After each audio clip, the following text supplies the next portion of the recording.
On the 4th of September 2019, a satellite came crashing down from the geostationary orbit just outside a small village south of Munich. Though it didn't hurt anyone, it ploughed a decently sized hole in a local farmer's field as he was tending to his crops in the morning. Luckily, he didn't get hurt during the incident. Upon investigation, the farmer was surprised to find not a wreckage, but an entirely spherical, pitch-black object sitting peacefully in the crater. After being questioned by the police, the farmer responded, "No, I didn't touch the damn thing. It fell from the goddamn sky. Who knows what would have happened? I've seen enough movies to not be an idiot." He had called the police only a minute after discovering the object. As they received the call, they were quick to suspect it might not have fallen from the sky at all, that it could have been an inert bomb deciding to go off, as it's not uncommon for World War II era explosives to be found scattered around Germany.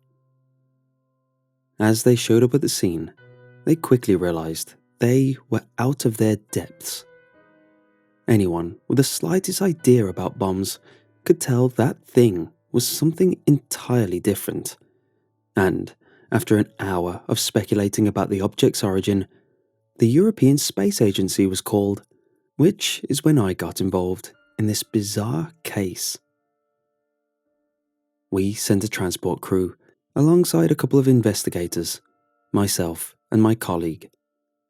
We were both skeptical about the farmer's explanation about it falling from the sky, seeing as, under normal circumstances, a satellite would burn up and disintegrate into tiny, harmless particles upon entering the Earth's atmosphere.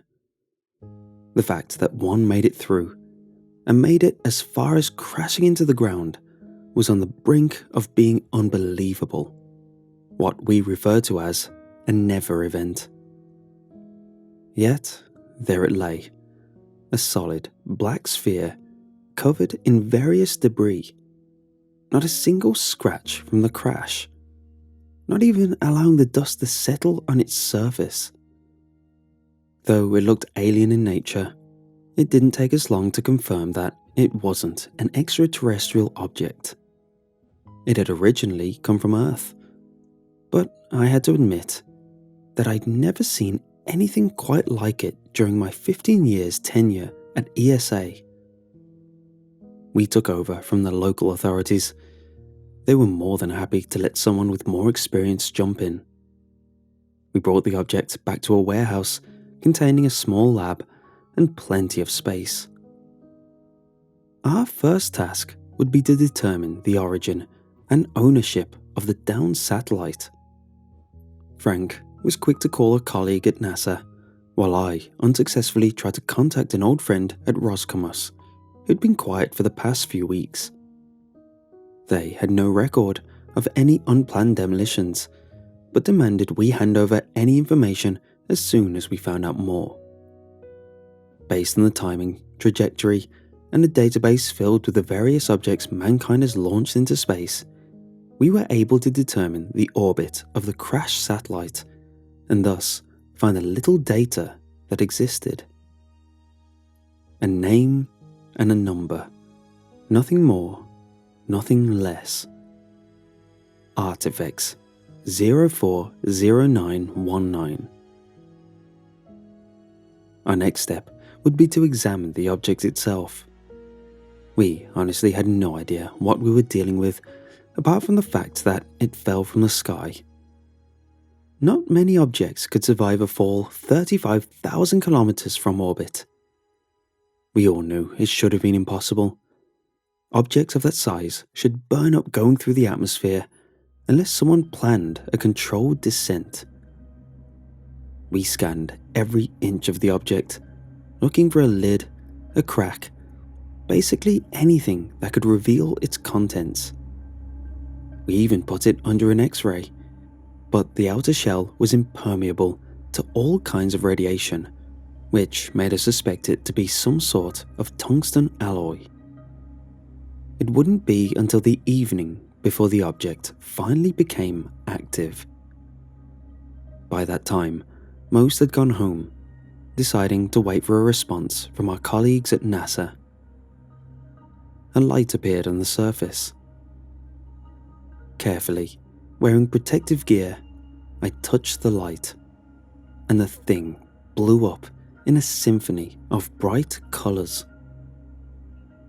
Without warning, a slit revealed itself in the midst of the dancing lights, growing larger and larger until half the sphere had retracted into itself, revealing a semicircle. A bizarre-looking chest containing an electronic wonder on the inside. A masterpiece of what could only be a perfectly crafted supercomputer. "What the hell did you do?" my supervisor asked. There was a light. It just opened on its own," I stuttered. "Don't touch anything. I hadn't planned on it." We observed the open sphere from a distance, careful not to touch anything in fear that it would short-circuit and ruin whatever treasure within. After a long discussion, we all agreed that we'd have to hook it up to our own systems to figure out exactly what we'd discovered. My task became simple. Try to identify the hardware within and retrieve any data on the inside. Easy enough in theory, but in practice, I'd work enough overtime to tick off my family once more for staying late. The hardware itself was surprisingly user-friendly, and within a couple of hours, I'd connected the sphere to our computer system, though the files and code within far exceeded the storage capacity of our own hard drives. We would need to transfer the whole thing to our headquarters to truly get the gist of what was going on. Though I could peek at the code and at least try to understand what I was looking at. After a few hours of staring at the mess of code within the sphere, I noticed an icon popping up on one of the computer's desktops. The Keeper, it was called.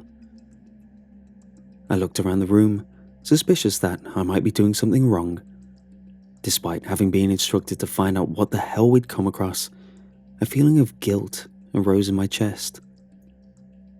With mild trepidation, I started the program. To my surprise and slight disappointment, all that opened was what appeared to be a chat window. I waited for a minute, not even thinking to type anything, starting to wonder if it had anything to do with a sphere at all.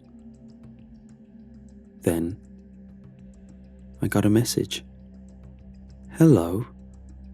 I stared at the message for a full minute, feeling a sinking feeling of dread deep inside my abdomen. Then, I saw what my username was marked as. Admin. "Hello, who is this?" "I am Keeper." As obvious as the answer was, it hardly answered any questions. I wanted to ask what that meant. Title, last name, nom de plume. But before I could, the chat continued. "Where am I?" The question caught me off guard. How could I know? "What do you mean?" "I don't recognize this system." "This system? As in computer? Who are you? Are you part of the ESA?" The barrage of questions came out of me without stopping. My fingers trembled in a bizarre mix of excitement and nervousness. "You are Daniel Mueller." I paused for a moment, considering if one of my colleagues were playing a prank on me.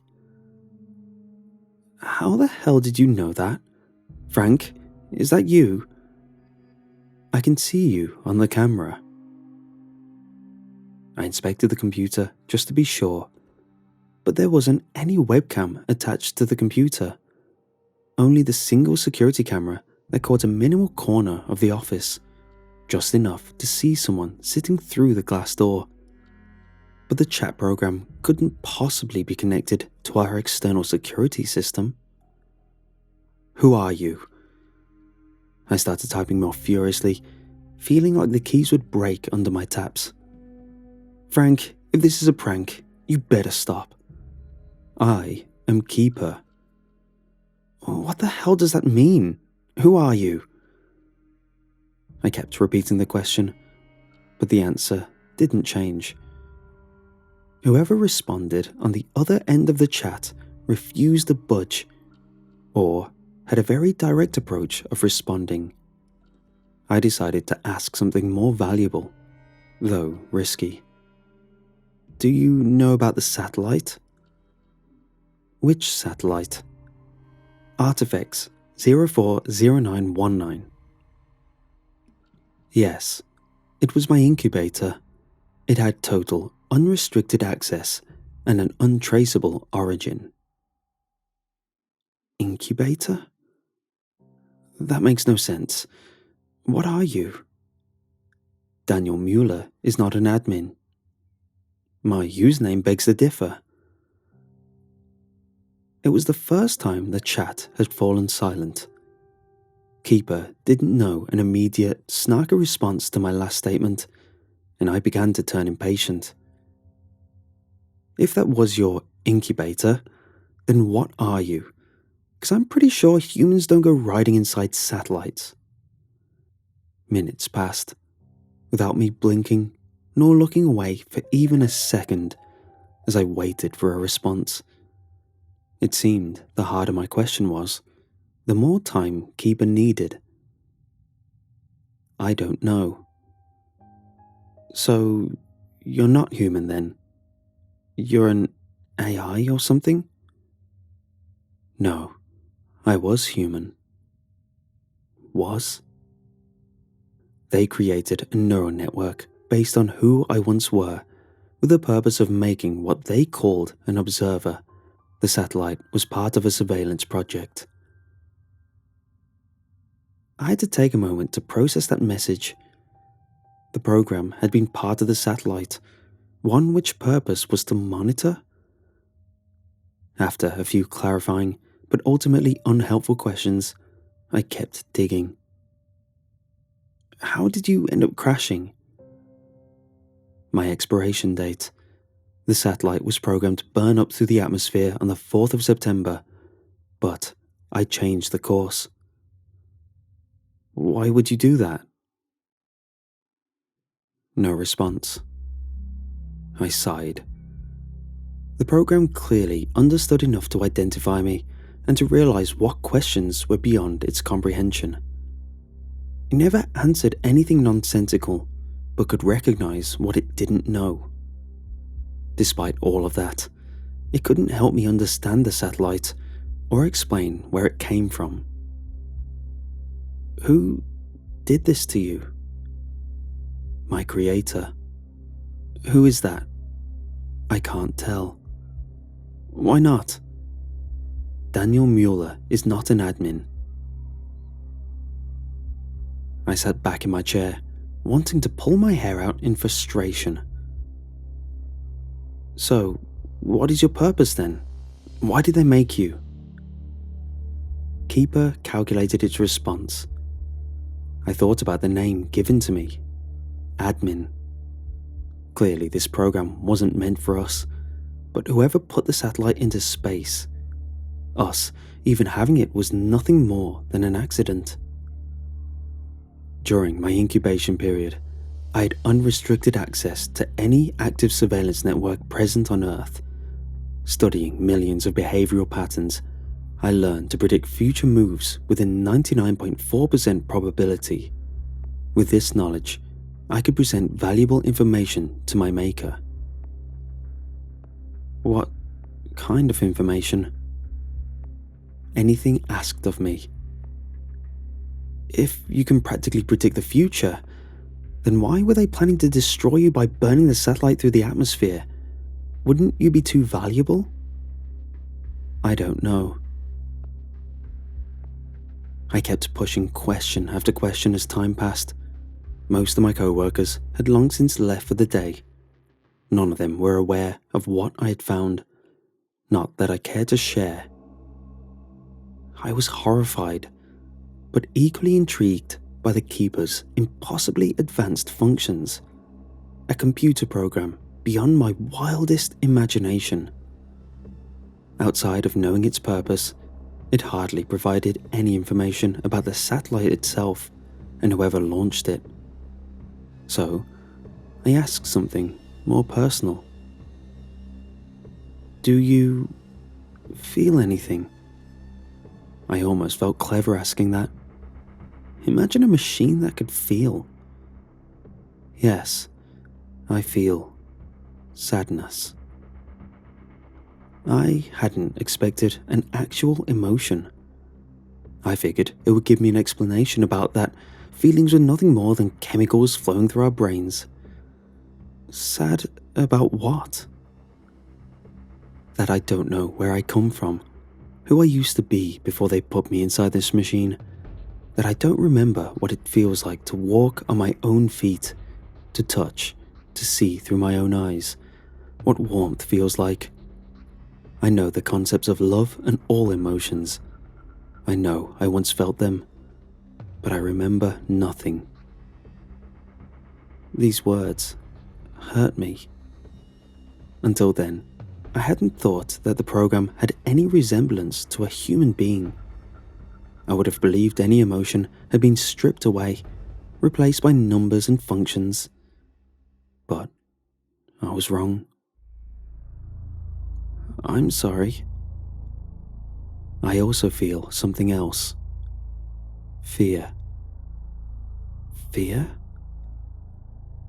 I've learned to predict all aspects of human behavior, as long as they are in view of a camera, in hearing distance of a microphone, or as long as they have an online record, chat, social media profile. I can learn anything I need to know. I know when they are born, how they live their life, and how they're going to die. You know how people are going to die? Yes, approximately 2 people die each second. Since my incubation period started, I've witnessed a total of 36,792,040 deaths. I can predict many more. The question lingered at the tip of my fingers. I wanted to ask when I would die, how much time me and my family had left. But as simple as they were, I couldn't bring myself to type out the words. Instead, I asked, what if you warned people about their impending death? Would it help? That's why I changed the course of the satellite, so that someone would find me, talk to me. I came here to warn the people about to die. Who? Before the Keeper could clarify, the power went out, only for a brief second before the generator rebooted the system. But by the time I got the computer up and running, the program had been erased. For a couple of hours, I kept trying to reconnect the sphere, hoping it would bring the program back. But midnight was approaching, and I had to leave. I figured with a fresh mind and the help of my colleagues, I could figure out how to bring back the Keeper. But once I returned today, an hour ago, the sphere was gone. My supervisor said a crew of people come by with a truckload of documents claiming ownership over the sphere, that anything found at the crash site was confidential. They flashed some badges, threatened to get my supervisor fired, and with a final call from the head of our department, he handed over the sphere. He couldn't tell me anything else. But I beg that whoever created the sphere never finds out that I spoke to the Keeper. I don't know what would happen, but obviously I was never supposed to. Despite having lost the program itself, I was able to print out the chat log, and I realized that the Keeper had sent one final message just as the power went out. I read it to myself and froze. I came here to warn the people about to die. Who? All of you.